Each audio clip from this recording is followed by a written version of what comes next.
উর্দুতে খুব চমৎকার একটি কথা আছে, করতে করতে শিখো ওর শিখতে শিখতে করো। আমরা অনেক সময় কোনো একটা জিনিস পারি না বলে ভয় পাই, সেটার আশেপাশেও আমরা যেতে চাই না। তো এই কথাটা বলছে যে করতে করতেই আপনি শিখুন এবং শিখতে শিখতেই আপনি করুন।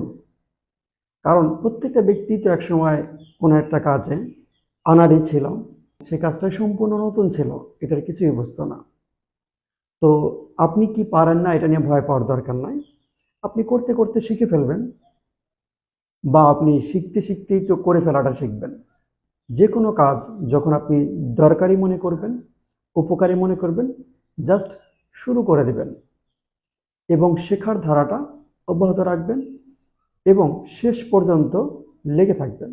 দেখবেন আপনার শেখাও হয়েছে, কাজটা করাও হয়েছে।